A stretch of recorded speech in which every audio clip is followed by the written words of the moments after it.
Здравствуйте. Речь пойдет о книге «Русский морской костюм от Петра Великого до Елизаветы Петровны». Книга эта 8 лет, в общем, рождалась. Из них последние 4 года она пыталась издаваться, и были всякие проблемы.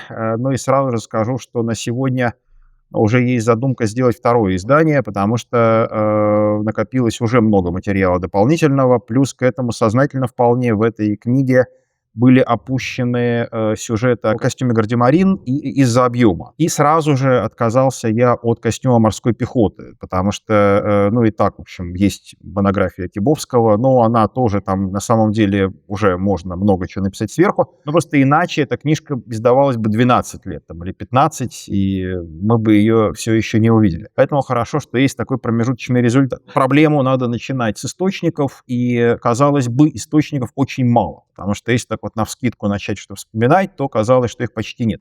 Но при более внимательном просмотрении оказалось, что источников довольно много, хотя они не, всегда равномерно посвящены всем вопросам, но тем не менее они есть. Первое, что приходит в голову в качестве источника о морском костюме Петровской эпохи, это гардероб Петра Великого. И этот гардероб хорошо известен, давно известен, там много предметов. Этот гардероб долгое время рассматривался как абсолютно точное подобие того, что носили матросы при Петре. Ну и какие-то декоративные элементы, типа планочки такой вот на этом бастроге, бесконечно воспроизводилось на иллюстрациях, на каких-то предметах, которые делали реконструкторы. Но изучение вопроса показало, что между царским маскарадным костюмом и костюмом рядового матроса есть огромная дистанция. И по материалам, что было достаточно очевидно, что тут бархат и все такое прочее, и по покрою. То есть покрой царского маскарадного платья был гораздо более сложным, чем у рядовых матросов. Но дальше у нас есть кое-какое количество предметов подлинных, бытовавших в Европе. Давно достаточно был известен этот полосатый бастрок. Оказалось, что он происходит со Шпицбергена, из захоронения. Там раскопали довольно много захоронений моряков, умерших в конце 17 века. И несколько вещей из них, они попали в Амстердам. В частности, вот этот бастрок, который мне всегда напоминал робу заключенного гитлеровского концлагеря. Я с каким-то таким сомнением к нему относился, но потом оказалось, что он из могилы вынут 17 века, поэтому он наш родной. Ну и, конечно, вот подарок последних лет — это потрясающая находка Центра подводных исследований РГО. Это судно «Архангел Рафаил», которое затонуло у берегов Карельского перешейка в начале 20-х годов. Оно было с северогерманской командой, и с него найдено много бытовых предметов, в частности, по меньшей мере 4 бастрога.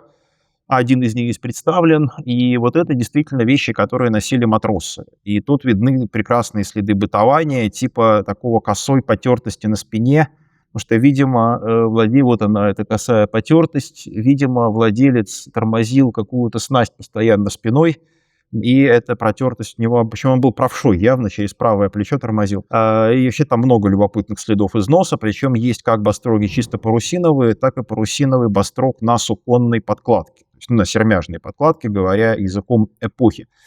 Есть и штаны, есть и там предметы господского платья, но нас пока интересует матросский костюм. Есть шляпы, но вот тут публика, рекомендовала принести шляпу. Это вот реконструкция одной из шляп, которую вы видите.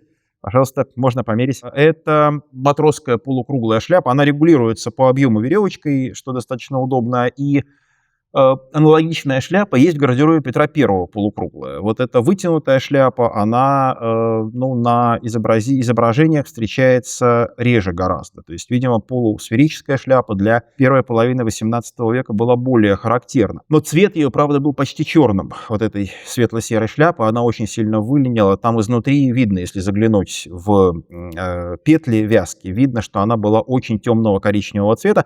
Ну и поскольку она царская, она шелковой ленточкой. Понятно, что у матросов шелковая ленточка была вряд ли. Штаны есть вот здесь, вот это штаны из гардероба Петра, но они по покрою очень хорошо бьются с рядом изображений.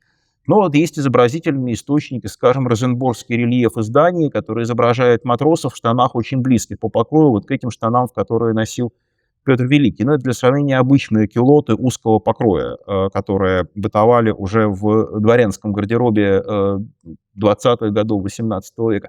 Вот сам этот Розенбургский рельеф, уникальная штука, изображающая датских матросов, присягающих, дающих клятву какую-то королю, там не то что присягающих, там они что-то ему обещают сделать для Родины.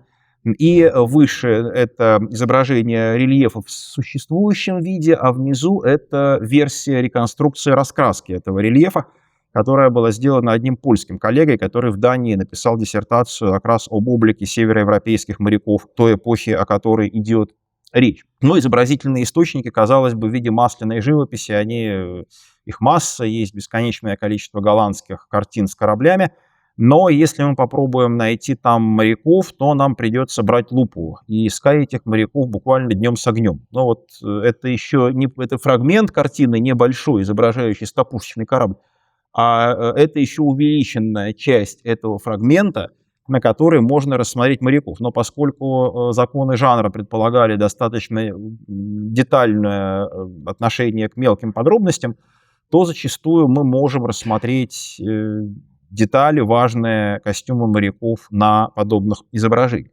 Ну, вот это из частной коллекции в Петербурге, которая хранится, картина Смаута-младшего. Там есть, ну, тут, может быть, не очень хорошо видно на экране, есть прекрасная сцена в шлюпке, где изображены разнообразные матросы, и можно довольно детально судить об их облике. Но, с другой стороны, некоторые изобразительные источники, которые традиционно считаются источниками по истории морского костюма, в том числе таковыми, в общем-то, не являются. Вот эта известная картина из военно-морского музея «Показательный бой на реке Эй». Весь первый план заполнен фигурами гуляющей публики, которая к матросам не имеет никакого отношения.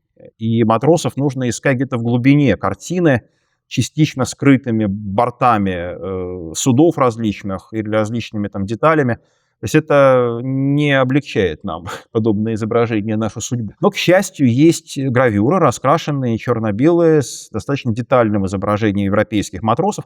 Правда, с датированием этих гравюр существуют довольно серьезные проблемы. Скажем, вот эти гравюры формально относятся, ну, особенно вот средние и правые, относятся к 1788 году. Они были изданы в 1788 году, но их облик однозначно отсылает нас к началу XVIII века. Поэтому нужно учитывать, что нередким были случаи, когда либо готовые гравюры, готовые доски, отпечатки с них помещались в издания гораздо более поздние, в силу того, что трудоемкая была техника. А иногда просто перерисовывали, видимо, без особого, ну, как бы сказать, не особо критически. Перерисовывали что-то, и мы можем найти в относительно поздних изданиях, относительно ранние изображения. Хотя здесь надо быть сугубо осторожным, потому что может быть все, что угодно. Но вот это вот Питер Пикард. Между прочим, есть миф, что это молодой Петр, потому что мордочка похожа.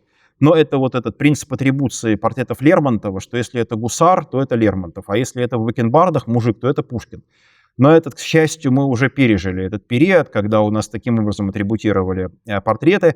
И у нас масса Лермонтовых оказалась разоблачена, потому что оказывалось, что мундирчик совсем не тот, что на Лермонтове, но тем не менее до сих пор продолжаются вот эти попытки Лермонтова там представить в самых чудовищных видах. Но это нет оснований считать, что это Петр. То есть то, что Пикард работал на Петра, ну, конечно, теоретически возможно, что это Петр в маскарадном костюме. Там написано черным по белому «Крестьянин с острова Флила». Значит, здесь, кстати говоря, интересная типология: штаны-юбка, штаны-пузыри. Но это условная, конечно, между ними разница, потому что штаны-юбку можно было стянуть внизу, получали штаны-пузыри. Но и штаны такого, как бы сказать, галифеобразного покроя, которые, в частности, представлены в гардеробе Петра Великого. Это такие 3 типичных варианта широких штанов начала XVIII века. Но тут можно много говорить об этих гравюрах. Но эти прелестные гравюры очень мне нравятся. Причем 2, левая и средняя, они были напечатаны в честь Рисвикского мира и прекращения морской блокады Голландии. И одна из них подписана «Моряк, плававший в Ост-Индию», вот, ну, как бы символ вот этого прорыва блокады. Они прелестны, там масса деталей, в частности, ножи, трубки, там и много чего остального. Ну, а вот крайний правый матрос — это из такого гравированного сборника немецкого, посвященного различным профессиям. Там около 100 представителей разных профессий. Кстати, в книге моей, в каждой главе, посвященной каким-то производству каких-то предметов обмундирования или материалов для них, помещена гравюра, изображающая ткача, позуменщика, там, изготовителя париков и так далее, потому что они очень хороши. Вот эти изображения позволяют нам еще и поставить вопрос об облике матросов Южной Европы, и мы увидим, что, в общем-то, матросский костюм Южной и Северной Европы не сильно отличался, потому что справа у нас это живопись матрос, но он вообще формально называется албанский матрос, но это турецкий матрос. Он, в общем-то, носит то же самое, что его североевропейские собратья, только чуть более голый вид. У него там может быть жилет вместо бастрога, может быть жилет на голое тело, может не быть чулок, но в целом это тот же комплекс, но единственное дополненный челмой. Ну, а слева итальянский матрос. Это любопытно, что именно в Средиземноморском регионе бытовали меховые шапки, судя по западноевропейской живописи, тогда как в Северной Европе шляпы преимущественно на матросах. То есть, казалось бы, не соответствует нашему такому банальному представлению о том, где нужно было теплый головной убор носить. Тем не менее, вот это было так. Четвертый тип штанов, кстати, удлиненные штаны, которые потом, из которых выросли современные мужские брюки, и которые с середины XVIII века стали основной формой матросских штанов. Потом санкюлоты их же носили. Вообще облик классического санкюлота — это, конечно, моряк. Но он же паденщик, он же вообще представитель рабочего простонародья европейских городов, потому что морской костюм не был отделен от костюма простонародья. И вот эта шапка — это, собственно, фригийский колпак, так называемый, который мы называем фригийским колпаком в эмблематике Французской Республики. А вообще говоря, это шапка, которую носили французские простолюдины, в отличие от шляпы, которую носили французские аристократы. Я всегда с трепетом показываю этот рисунок, потому что... два рисунка, потому что я их нашел, но нашел-то их, ладно. Вот левый из них изображает русского матроса. Там так и написано: «Русский матрос в одежде из парусного полотна с багром в руке», или с крюком в руке.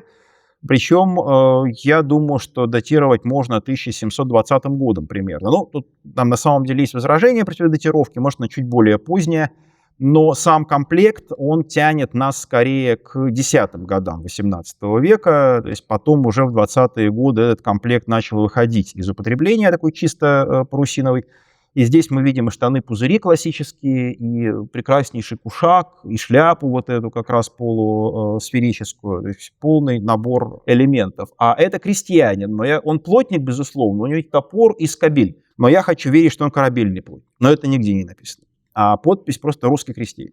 Кстати, цвет — это очень-очень интенсивный цвет акварели, она почти не потеряла свой цвет, поэтому возможно, что он более темный, чем надо.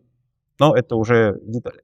Письменные источники, конечно, имеют важное значение. Письменных источников у нас много, потому что петровские документы не омакулатуривали.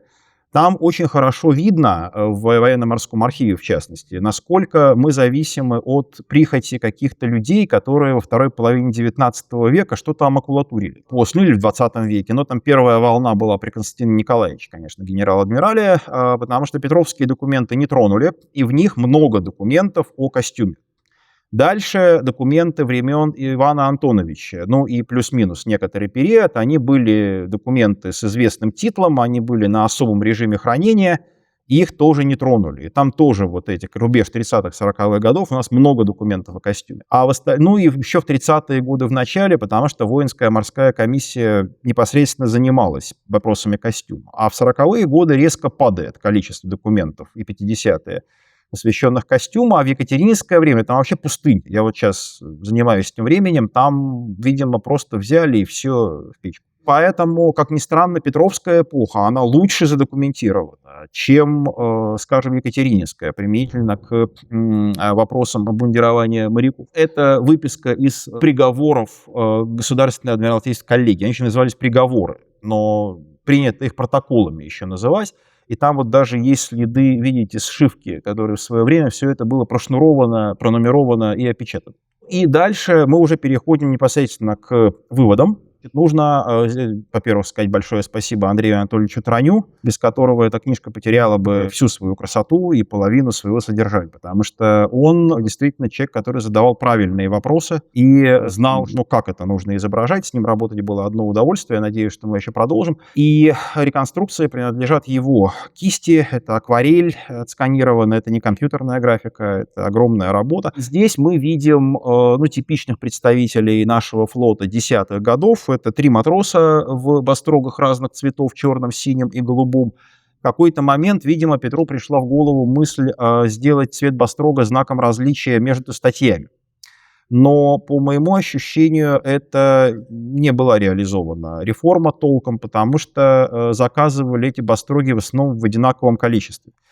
И существовала, да, определенная статистическая тенденция к тому, чтобы их выдавать как положено, но фактически сказать, что это было жестким таким вот мерилом матросской статьи, нельзя. Вот для квартирмейстеров, то есть младших унтер-офицеров, уже видно, что им старались выдавать бастрок и штаны из цветного сукна, то есть английского импортного сукна, зеленого, красного, синего, и это действительно выделяло их на общем фоне. Ну а старшие унтер-офицеры, там шхиманы, боцманматы, боцманы уже носили немецкое платье. Ну а справа у нас двое юнг. Если эти 3 матроса, они так условно реконструированы относительно, то двое юнг реконструированы прям конкретно, потому что в нашем распоряжении есть уникальный источник. Это записки, с которыми матросы поступали в Петербургский адмиралтейский госпиталь за 2 месяца 1734 года. Это просто песня. Потому что написано, кто чем страдает, кто животом страдает, кто еще чем страдает, и написано, во что они одеты. Некоторые поступали в госпиталь без штанов. Видимо, животом страдали настолько сильно, что их там завернули в шубу и отправили в госпиталь. А этот молодой человек, Юнга Мельников, 2 раза за 2 месяца попал в госпиталь в частично пересекающейся одежде, но, видимо, ему отдавали какие-то обноски более состоятельные товарищи, может, даже офицеры.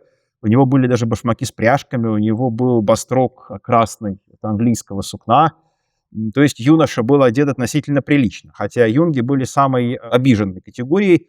И есть даже документ, где написано, что 25 галстуков драных выдать юнгам. То есть они были драные уже изначально в момент выдачи, и их выдали этим детям. Значит, это облик матроса, я к нему вернусь. Подходим к тому моменту, когда мы должны констатировать, что в морском ведомстве в России в первой половине XVIII века функционировало 3 принципиально разных типа костюмов.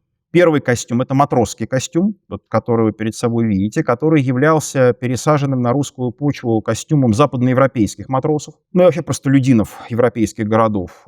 Это немецкое платье, но это, собственно, тот костюм западноевропейского покроя, который мы привыкли так называть. Но я специально отказался от термина «костюм западноевропейского покроя» и называл его немецким платьем, потому что костюм западноевропейского покроя – это и матросский костюм тоже, он не русского покроя, поэтому получилось бы неудачный термин. Я называю вот этот кафтан с обшлагами и прочими аксессуарами немецким платьем. Ну, кстати, тем более, что так его и называли и в XVIII веке, и Даль его в своем словаре также именует. И третий костюм – это русский народный костюм, потому что мы не должны забывать, что в морском ведомстве были работные люди и каторжники, которые носили русский народный костюм в таком виде, в котором он сложился.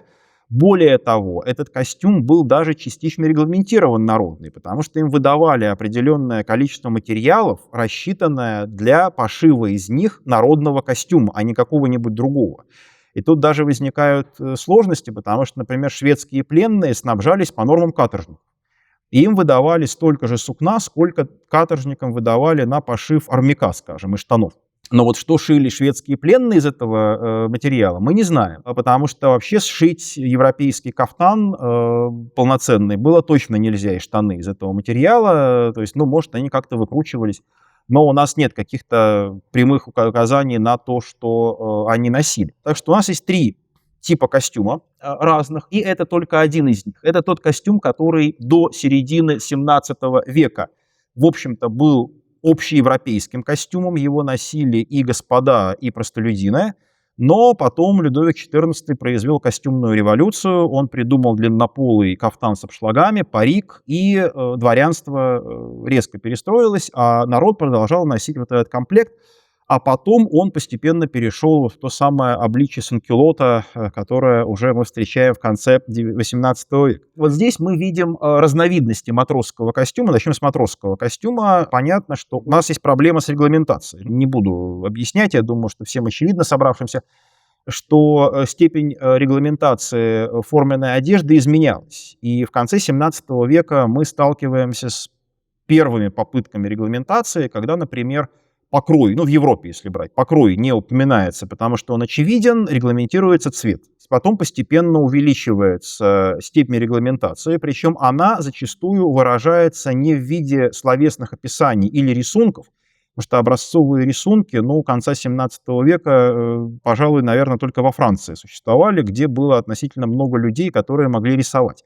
Первые русские образцовые рисунки — это начало 40-х годов XVIII века, это инженерный корпус, не по флоту, а в принципе русские, потому что инженеры тоже должны были рисовать, но там и то фигурки такие, признаться, кривоватые, нарисовали как могли, извините. А первые образцовые рисунки морского мундира упоминаются применительно к 1763 году, но они не разысканы до сих пор. То ли они есть, сохранились, то ли нет, мы не знаем. И очень часто не рисунки образцовые, не словесное описание регламентировано, а ссылка на образец. И эти образцы точно были, потому что я видел акт о списании этих образцов в конце 30-х годов XVIII века. Там, продавали всякое барахло залежалое, и в числе прочего был список какой-нибудь кафтан образцовый за печатями, и руками таких-то, таких-то людей продан за 5 копеек кому-то, и так далее, и так далее. Это является особенностью, и мы, конечно, не можем эти образцы, если они были уничтожены, как мы можем их,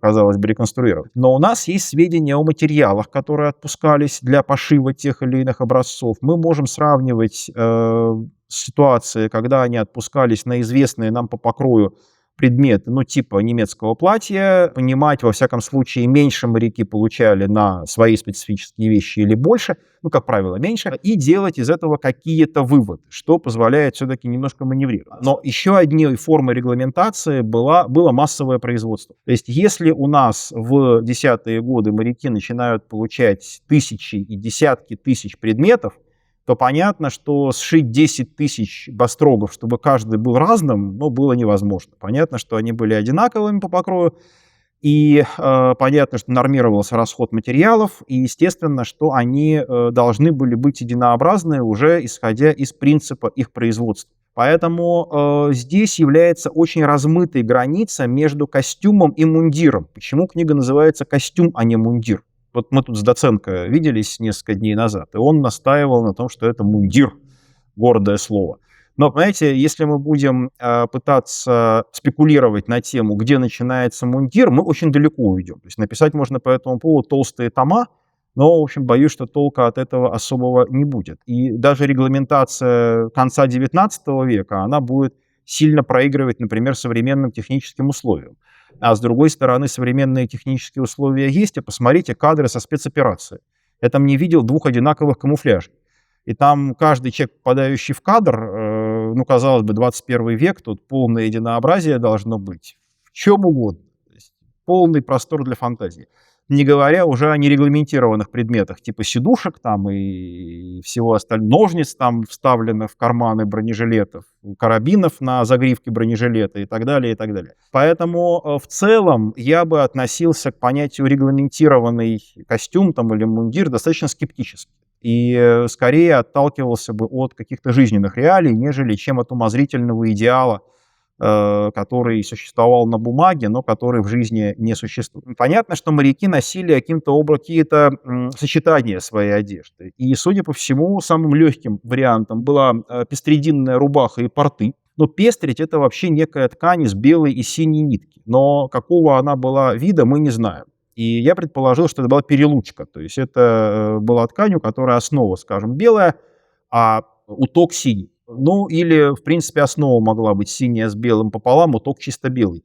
Но это все спекуляции дальше. Поэтому решили выбрать такой легкий джинсовый цвет этой ткани, чтобы не детализировать рисунок. У нас вообще любая, самая ранняя пестрить в этнографическом музее относится ко второй половине XIX века. Поэтому, конечно, у нас нет никакой возможности ее реконструировать пока. А этот материал закупался у крестьян. И это был плод народных промыслов. Так же, как чулки, так же, как полотно вообще, так же, как сермяжное сукно, поэтому здесь еще больше у нас вариативности будет. Но, видимо, это был самый легкий вариант одежды. Вот это вот вариант такой зимней одежды, вот это он же, это кафтан канифасный на сермяжной подкладке. Предмет, изобретенный, видимо, самим Петром, потому что никакого такого теплого предмета в матросском гардеробе европейском не было. Европа — теплое место, там можно было прожить без этого кафтана. А у нас зимой на берегу прожить было нельзя. И у нас появляется этот кафтан, но, кроме того, появляется также оригинальная вещь — кафтан канифасный на хрящевой подкладке, который был длиннее, чем бастрок. Видимо, это удлинение случилось тогда, когда штаны стали меньше по объему. То есть вместо штанов пузырей и бастрога стали выдавать кафтан и более узкие штаны. Но это предположение, это не точно. Хотя по общей сумме материала они совпадают, что наводит на определенные размышления. Это такая одежда для грязных работ, канифасная рубаха и длинные штаны. Она одно время вводилась как отдельный предмет обмундирования, а потом она существовала в качестве определенного количества комплектов в портах, которые выдавались для грязных работ. Ну и один матрос нарисован с малярными принадлежностями, другой с орудиями труда конопатчика. А это у нас нечто вроде караульной формы, потому что матросам выдавались и портупеи, и патронные сумки, и шпаги, ружья, штыки. С 1723 года все матросы были обязаны проходить солдатскую экзерцицию. Ну, матросы вообще много чему учили. Их еще всех учили метать гранаты теоретически, матросов. Матросы, по идее, должны были тренироваться в обслуживании орудий, не только канониры. Потому что матрос действительно был универсальным бойцом, и самосознание матроса, как человека, который может вообще все, оно вполне могло зародиться в XVIII веке. Ну и вот это вот престарелый матрос, потому что нормы выдачи престарелым тоже существовали. В общем, любопытно, что вот это вот немецкое платье, оно единственный раз фигурирует в отношении рядовых матросов именно относительно престарелых. И здесь, видимо, произошла следующая история. От отставных солдат сухопутной армии требовалось носить немецкое платье, хотя бы из сермяжного сукна, и брить бороду для того, чтобы бывший царский слуга не смог затеряться в рядах обычных подданных. Но если матросу престарелому сохранить его матросский костюм целиком, то он бы, видимо, выглядел бы очень экзотически где-то в ситуации отставки. Поэтому пошли на компромиссы. Престарелые матросы получали кафтан парусиновый, но западноевропейского покроя, но при этом бастрок и тиковый бастрок полосатый и штаны матросского типа. Но это, конечно, не все отставные матросы, а те, кто кормились при богадельне или при госпитале, потому что альтернативой было получить паспорт и на год жалования и быть свободным от любых связей с государством. Вот это народный костюм. Здесь мы видим армяк, холотообразная одежда, которая сохранилась, в общем-то, до 20 века, и которая потом именовалась халатом широко. Скажем, каторжники еще в начале 20 века носили в качестве основной одежды в России такого рода халаты. Шуба, тоже халатообразная, меховая. И вот варианты облика этих людей. Но это вроде бы как каторжник у нас. Мы хотели ему нос отрезать с Андреем Анатольевичем, потом решили публику не травмировать как-то, и клеймо его на лице не рисовать, потому что у нас есть две гравюры художника Дальстейна, но он такой был невнимательный наблюдатель, посетивший Россию в 50-е годы, у него там странные изображения немножко, но оба каторжника у него с носами и без клейм на лице, поэтому, ну, пусть будет так. И вот это крестьянин, значит, вот так могли выглядеть работники, которые строили и флот, и Петербург. На ногах у каторжника обувь, которая нам показалась соответствующей термину «упоки». Но что такое упоки — это очень сложный вопрос. То есть, видимо, это какие-то башмаки упрощенного покроя. Но конкретно судить об этом крайне трудно. Ну вот что-то такое на него надели. Значит, дальше мы переходим к немецкому платью. Немецкое платье, безусловно, служило знаком различия на флоте, потому что его носили те категории, которым не нужно было работать руками. Это офицеры и это старшие унтер-офицеры. От шхимана и выше, боцманматы, боцманы. Причем это платье не было никак регламентировано до начала 30-х годов 18 века. И у нас есть посмертные описи имущества. Спасибо этим людям, что они умерли одинокими, без семьи, и их коллеги должны были составить опись имущества для передачи родственникам. Это очень оказалось полезно. для исторической науки. Вот это у нас капитан-командор Бекман из Азовского флота в 1710 году скончался. Это у нас штурман Ситц в Каспийской флотилии в 1715 году померший. Они тут даже прямо все, так сказать, ясно, потому что у нас есть потом еще, я вам покажу еще одного капитана умершего, у них парадный комплект отделан золотым или серебряным галуном. Это во всех случаях, которые я видел, соблюдается. А штурманы считались унтер-офицерами, хотя и высокого уровня, они были ниже мичмана, поэтому и у него галунов нет.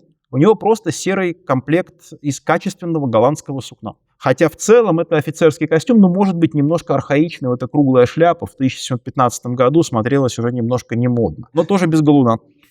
То есть можно говорить о том, что стихийно определенная градация здесь поддерживалась. Ну а вот этот персонаж, это боцман, нами реконструирован по результатам продажи имущества покойника. В 1738 году там часть офицерских вещей купил боцман, и поэтому на него мы надели вот такой коричневый кафтан, вот этот камзол из канавата. Это канаватный камзол, такая персидская ткань, кстати говоря. В 1738 году в описи имущества одного из офицеров Азовской флотилии очень много предметов из среднеазиатских и персидских тканей. То есть видно, что там шел поток этих тканей, и их можно было приобрести относительно недорого. Кстати, к вопросу о том, что далеко не только из сукна шили одежду в XVIII веке, и особенно камзол могли шить из более легкой ткани. Ну, штаны, чулки — это наша фантазия. Шляпу с галуном тоже он купил, боцман, так что отличался. А дудка у него серебряная.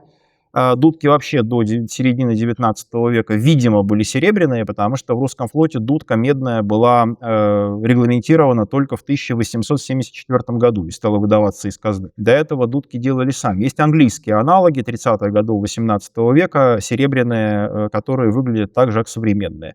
Но, с другой стороны, правда, уже после издания книжки нашлись испанские дудки, изображение испанской дудки первой половины 18 века, она прямая, но с двойной цепью зато. Вот тут и думай, какие были дудки на русском флоте. У нас Юст Юль в 1710 году впервые упоминает боцманскую дудку в контексте русского флота. Вот это еще один офицер, у которого шуба лисья, крытая васильковым сукном с серебряными застежками, была в гардеробе.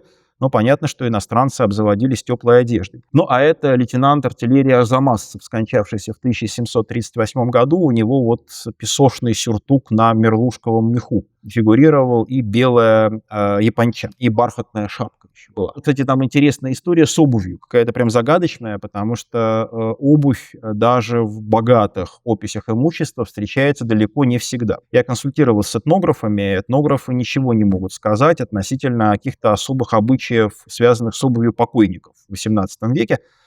Но, видимо, что-то здесь было нечисто. Почему-то обувь в значительной степени избегала описывания в описях посмертного имущества. Хотя и не всегда. Но с чем это связано, вопрос сложный. Дальше у нас вот Петровская эпоха, она вся остается такой, с одной стороны, формально не регламентированной, но с другой стороны, с теми оговорками, которые я уже приводил. То есть те же матросы, те же работные люди, каторжники выглядели весьма единообразно. И их статус можно было легко увидеть по их одежде.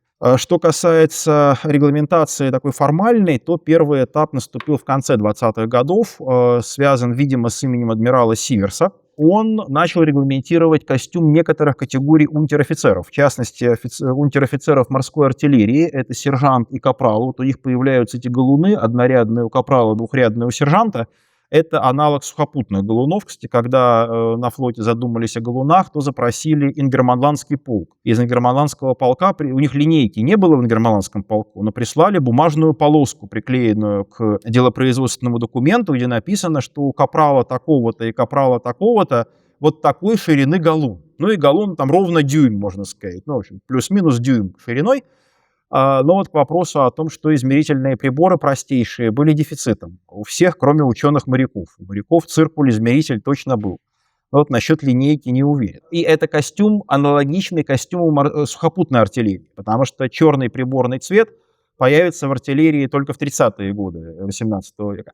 А это уже начало 30-х годов, когда решили, что нечего одевать в красные кафтаны унтер-офицеров морской артиллерии, которых там на корабле раз-два и обчелся. И их стали одевать в форму морской пехоты. А форма морской пехоты с 1932 года точно соответствовала сухопутной форме, поэтому это просто форма сухопутной армии. Но в данном случае это офицеры морской артиллерии, потому что морская пехота у нас за рамками.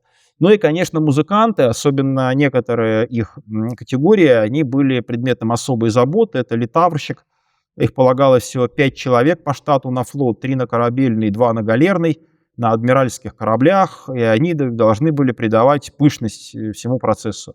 Поэтому, конечно, там бездна пуговиц на этом комплекте, они принцметальные еще, к тому же они медные, золотой галун, то есть все прекрасно. Но в 1732 году адмирал Сиверс предложил регламентировать форму офицеров в виде синих кафтанов с красной отделкой для строевых офицеров и красных кафтанов с синей отделкой для офицеров морской артиллерии.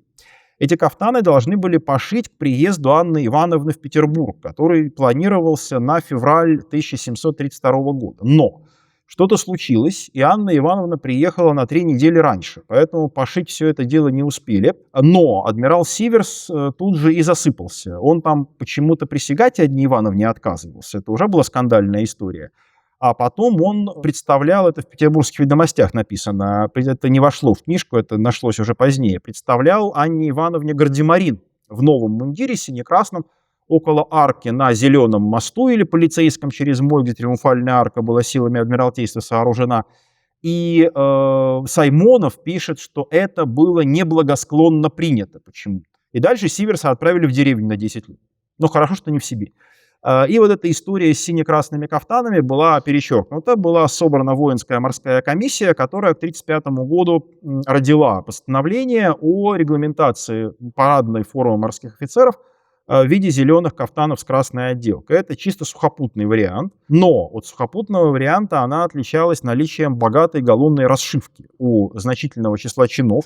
Не удивляйтесь, что так мало чинов. Действительно, в это время осталось 3 офицерских чина: мичман, лейтенант и капитан. Мичман был ранга поручика, лейтенант майора, а капитан полковника. Причем интересно, что современники воспринимали дело так, что это прапорщик, лейтенант и капитан, но просто на 3 ранга выше пехоты, потому что это привилегированная часть. Это к вопросу о том, что, флот попал там даже выше гвардии в какой-то, это можно было интерпретировать так, что он стал чуть ли не выше гвардии. И количество галуна отличало мундиры. У мичмана только на шляпе, у лейтенанта широкий галун везде, где можно, и у капитана широкий и узкий галун везде, где можно. Адмиральский мундир не был регламентирован, но это с портрета адмирала Дмитриева Мамонова 1935 года. Видимо, вот эти такие петлеобразная расшивка галуном, она же встречается на одном из портретов самой Елизаветы. Видимо, это был некий такой генеральский костюм. Аналогичная расшивка мундиров встречается в австрийской армии. У фельдмаршалов она была регламентирована в 50-е годы 18 века. Так что, в общем, вполне возможно, что это было неофициально так принято. При этом пышная галунная расшивка рассматривалась как компенсация морякам за отсутствие шарфов и шейных знаков, которые отличали сухопутных офицеров. При этом, конечно, этот мундир был исключительно парадным, его надевали весьма редко, шили его централизованно на 3 года. Стоил он очень дорого, и сшился он за вычеты из жалования, никто отдельно их не выдавал.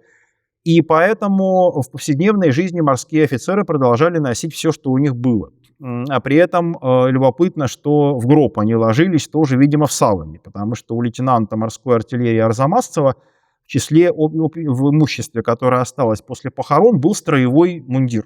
И, судя по всему, он был завернут в саван и так на тот свет и отправился. Только с павловского времени у нас фиксируется четкая традиция класть офицера в гроб в мундире. До этого такой традиции у нас, она эпизодически где-то возникает, но для очень высокопоставленных людей.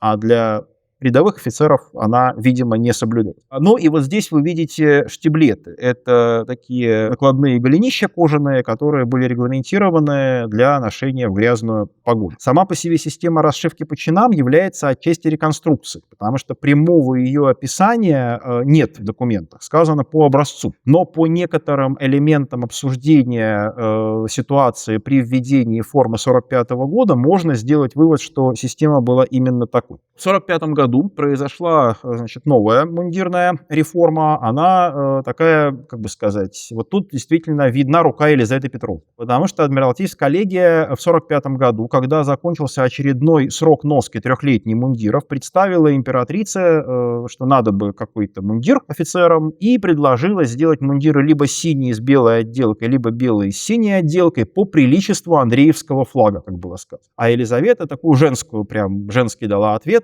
Она сказала, да, делайте белый с синим, но с зеленым. И появился вот этот комплект. Причем она буквально так и сказала. Но почему бело-зеленый? Это интересный вопрос. Вообще есть точка зрения, что зеленый цвет был ливрейным цветом второго человека в династии. И Петру в детстве достались всякие слуги в зеленых кафтанах, потому что он был младшим царем.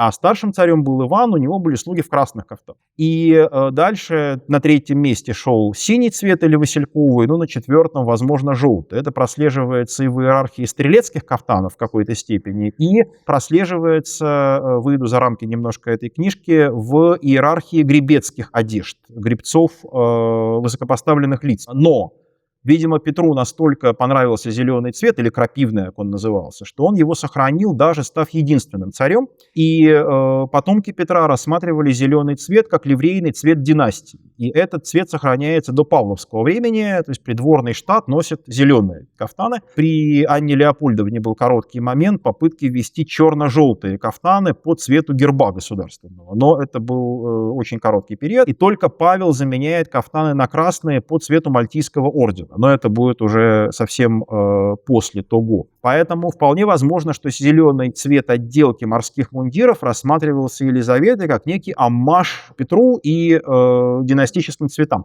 Хотя это мои домыслы. Здесь я никоим образом не настаиваю на том, что это правда. Но во всяком случае Елизавета любила бело-зеленое. Она еще ввела петерговское летнее форменное придворное платье, белое с зеленой отделкой и с серебром, а тут с золотом. И были относительно четко прописаны по чинам знаки различия. Но Елизавета, поскольку во флоте ничего не понимала, но у нее был пунктик политический. С этим она пришла к власти, что на дщерь Петрова надо восстановить все порядки, которые были при Петре, и с упорством, достойным гораздо лучшего применения, она начала ломать флот через колено. И 10 лет флот сопротивлялся, потому что в 30-е годы действительно и штатные расписания и различные там регламенты, положения вышли на новый уровень по сравнению с петровскими. Там был аккумулирован петровский опыт. Действительно, как бы все было сделано по уму более-менее. Но Елизавета сказала все вернуть на момент смерти Петра. И в 1951 году она наконец-то сломала морское руководство, но сопротивляться 10 лет абсолютной монархине, это прям вот показывает, что у флота уже тогда был характер. И он уже был твердый. Но не до конца. И поэтому чинов стало очень много. Одним из следствий вот этой вот возвращения у нас стало 7 только офицерских чинов, потом еще адмиральские. Офицеры очень сильно потеряли в плане служебных перспектив. Я вообще поражаюсь, ну, они не могли с флота уйти в отставку, потому что не было вольности дворянской. Деваться было некуда. Но, конечно, царило уныние, вероятно. И там несколько записок подавали через Бестужева, пытались как-то, в общем, это дело разрулить.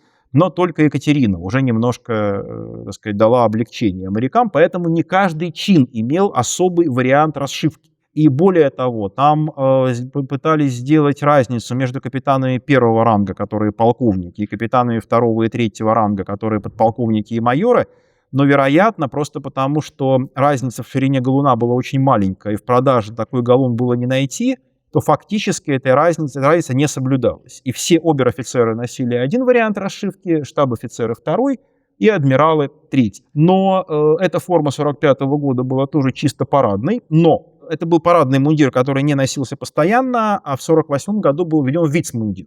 Для повседневного ношения было запрещено носить все, что угодно, кроме мундира, и этот вицмундир был лишен галунной расшивки вообще.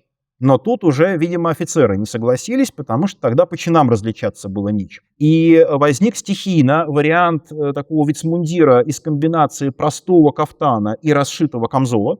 Он на портретах фиксируется. И вариант полупарадного мундира. Термин позаимствован у коллег, которые занимались сухопутным мундиром, прежде всего у Летина. Это мундир, расшитый галуном, но очень узкий. Это тоже с изображения, причем это вице-адмирал Талызин с траурной повязкой. Он скорбит по поводу смерти Петра III, в которой принимал непосредственное участие. С акварели, которая изображает награждение представителей клана Бестужевых Екатерины II. В общем, за то, что помогли свергнуть мужа с престола, но они все в трауре. И вот вице-адмирал Талызин, тоже там видна у него черная повязка на рукаве. И это полупарадный мундир, так называемый. Но теоретически с 1948 года русские морские офицеры должны были носить только мундир. Хотя практически это интересный вопрос, что они носили, потому что есть у меня, в частности, опись имущества оберцейхмейстера Леймана, который в 1749 году отдал Богу душу. Там у него действительно есть строевой мундир, а дальше все, что угодно у него есть. Там всех цветов и размеров. И, видимо, это все соблюдалось не очень четко. И еще есть довольно много мемуаров о поздней Екатерине, о том, что могли носить жилеты не такие, там штаны не такие. И, видимо, только Павел наконец-то всех задушил и заставил, во всяком случае, в Петербурге носить мундир. Потому что на кораблях объективно проконтролировать, что носили, было невозможно. Корабль, судя по отдельным редким таким упоминаниям, воспринимался как дом. Не было этой различия между палубой верхней и нижними палубами, которая появилась в XIX веке, что на верхней палубе ты на службе и в нормальном виде, а внизу ты в чем угодно. Этого различия не было, и потом те офицеры, которые начинали при поздней Екатерине служить, писали, что, представляете, были времена, когда капитан мог выйти на шканцы в халате и розовом колпаке, и в шлепанцах, и там, ходить, пить кофе, курить трубочку. То есть на корабле вообще никто не заморачивался. И все носили то, что было удобно, и то, что у них было. У нас есть мгновенный снимок имущества экипажа корабля. Это 1734 год. Имущество экипажа фрегата Метоу, который захватили французы. И потом, вернувшиеся из плена, писали, что у них отняли. И там видно, что у матросов, скажем, половина своих вещей примерно, у офицеров строевые мундиры не видны, но их в 1934 году и не было. Они в 1935 году были введены, поэтому облик был относительно пестрый. Но понятно, видите, что морской костюм, он не нес двух функций, которые нес сухопутный. Потому что сухопутный, конечно, должен был отличать своего солдата от вражеского, и мешать солдату дезертировать. На флоте с корабля далеко не убежишь, поэтому и отличать своего от вражеского не очень нужно, потому что абордаж случался не каждый день. А с другой стороны, важнейшая функция европейского костюма, которая Петром была в него вложена, это попытка отделить армию от народа и приблизить армию к господствующему сословию, отделить господствующее сословие от остальных, что было успешно им сделано. Но для моряков эта задача не была столь остро актуальной, потому что подавлять крестьянское восстание моряков не посылали в XVIII веке, и они могли носить, в общем, то, что что-то такое специфическое. Унтер-офицеры в 1945 году получают мундир, но мичман, который был отнесен к унтер-офицерам, те, кто попали при Елизавете, не успели быть произведенными в офицерские чины, это были страдальцы, которые там потом лет 15 выбивались в эти офицеры, потому что еще и мичмана сделали унтер-офицером. В общем, это была полная катастрофа. У него офицерского типа мундир с 4 галунами на обшлагах, а это унтер-офицеры, у них от 1 до 3 галунов на обшлагах, четкая, вполне такая разумная система, но другая комбинация цветов. Зеленый основной и белый дополнительный. При этом был еще один предмет. Это квартирмейстерский кафтан василькового сукна, который появляется еще в 20-е годы, и он, с одной стороны, был длиннополый, но с другой стороны, вероятно, без обшлагов. Он